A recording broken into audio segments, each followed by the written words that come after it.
నా చెల్లెల్ని కాపాడుకోవాల్సిన బాధ్యత నాకుంది. మన మధ్యున్న నిజం ఎవరికీ తెలిసే అవకాశం లేదు. నీలిమ విషయాన్ని నేనంత తేలిగ్గా తీసుకునే అవకాశమే లేదు. ఎందుకైనా మంచిది నువ్వు కూడా కొంచెం జాగ్రత్తగా ఉంటావు. అలాగే అన్నయ్య. మనం ఇలా ఇంటి బయటకొచ్చి మాట్లాడుకోవడం ఎవరైనా చూస్తే ప్రమాదం. నువ్వేమీ ఆలోచించకుండా ఎప్పట్లాగే ఉండు. అంతా మంచి జరుగుతుంది. పద.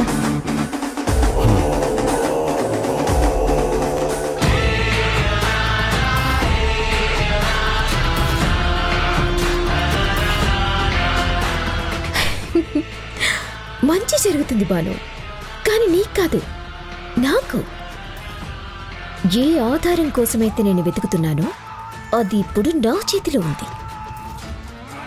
ఏ అఘాతం ఏర్పడుతుంది అని పార్థు భయపడుతున్నాడో దానికి నేను సర్వం సిద్ధం చేస్తాను.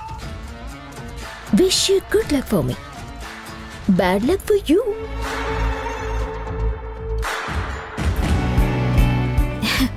వావ్, అపురూపమైన ఇద్దరు ఫ్రెండ్స్, వాళ్ళని గెలిపించాలనుకునే ఇద్దరు పిల్లలు.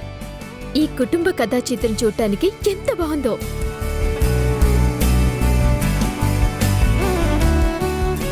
ఈ ఆనందం కోసమే కదమ్మా ఇన్నాళ్ళు పరితపించింది. అంకుల్, మీరేమి అనుకోనంటే మిమ్మల్ని ఒక మాట అడగొచ్చా? అంతా ఒకటైపోయాక ఇక అనుకోవడానికి ఏముంటుందమ్మా, అడుగు.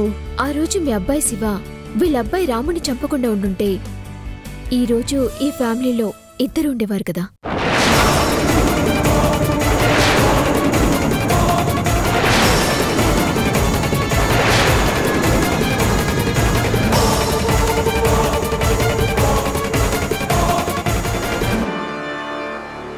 ఈ రెండు ఫ్యామిలీల ఫ్యామిలీ ఫోటో మరింత అందంగా ఉండేది కదా.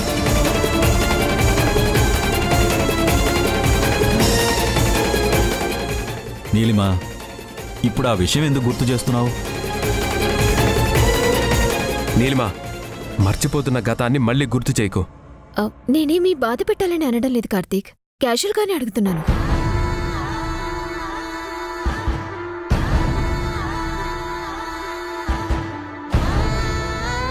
మీరు చెప్పండి అంకుల్, మీ అబ్బాయి శివ గురించి ఇన్నేళ్లలో మీరెప్పుడూ ఆలోచించలేదా?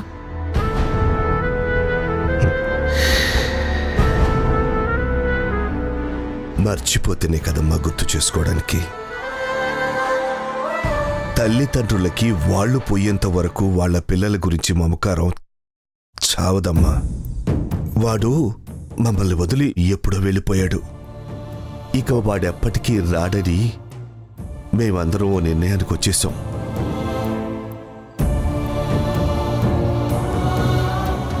అవును నీలిమా, అయినా జరిగిపోయిన గతమంతా బాధాకరం.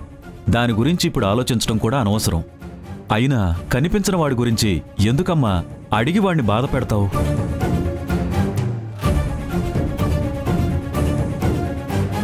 అలా ఎలా అంటారు అంకుల్? ఏమో, శివ ఉన్నాడేమో.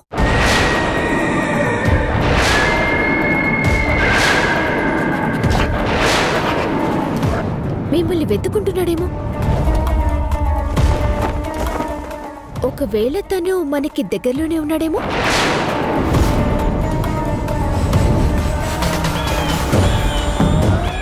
వాడు ఖచ్చితంగా రాడమ్మా. వచ్చేవాడే అయితే ఎప్పుడో వచ్చుండేవాడు. మధ్యలో మేమందరం విడిపోయాం, మళ్ళీ కలిసాం. వాడు తిరిగొస్తాడని నేనైతే అనుకోవట్లేదు. సరే అంకుల్, నేనేదో ఊరికనే అడిగాను, మిమ్మల్ని బాధ పెట్టాలని కాదు.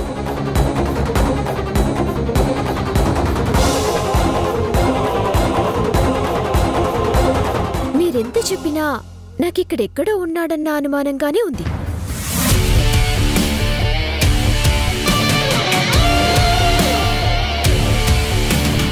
సర్లేండి, వదిలేండి.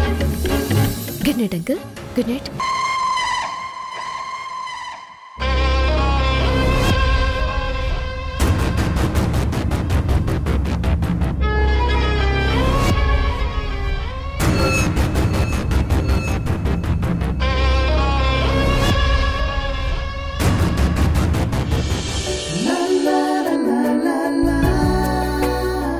త్వరగా రా బాను, లేదంటే ఈ రోజు కూడా ప్రోగ్రాం అప్సెట్ అవుతుంది.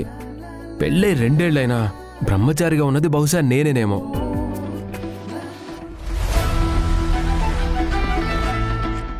బాను, సరిగ్గా నేను 10 కౌంట్ చేసేలోగా నువ్వు వచ్చి నా ఒళ్ళో వాలాలి. లేదంటే మాత్రం 1 2 3 6 7 8 9 8. అరే, నేను 10 లెక్క పెట్టకుండానే వచ్చేసావే. అంటే నాకన్నా నువ్వే టెన్షన్గా ఉన్నావన్నమాట. అంటే నేను టెన్షన్ పడతానని నీకెలా తెలుసు? నాకెందుకు తెలీదు భాను. నువ్వు టెన్షన్ పడాలని, నేను నిన్ను టెన్షన్ పెట్టాలని కదా నేను అలా మాట్లాడాను. నువ్వు మారిపోయావనుకున్నాను, మంచిగా ఉంటావని నమ్మాను. కానీ నా నమ్మకం తప్పైంది. పార్దు అన్నయ్య అనుమానమే నిజమైంది. నువ్వు మేకతోలు కప్పుకున్న పులివి. తప్పు భాను, నువ్వింకా నన్ను పూర్తిగా అర్థం చేసుకోలేదు. పులైనా కనికరిస్తుందేమో కానీ ఈ నీలిమ మాత్రం కనికరించదు.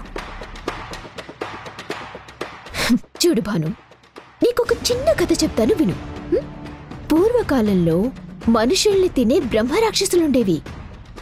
అవి భయంకరంగా ఉంటే ఎవరూ దగ్గరికి రారు అని అందమైన రూపంతో తిరిగేవంట. అమాయకంగా కనిపించేవంట. వాటి రూపాన్ని చూసి ఎవరైనా మోసపోయి దగ్గరికొస్తే వాటి నిజ స్వరూపం బయటకొచ్చేదంట. అమాయకంగా వాళ్ళు ఆ రాక్షసికి ఆహారమైపోయేవారంట. నా స్థాయి అలాంటిది భాను. చీప్గా నువ్వు నన్ను పులితో పోలుస్తావేంటి చిరగ్గా?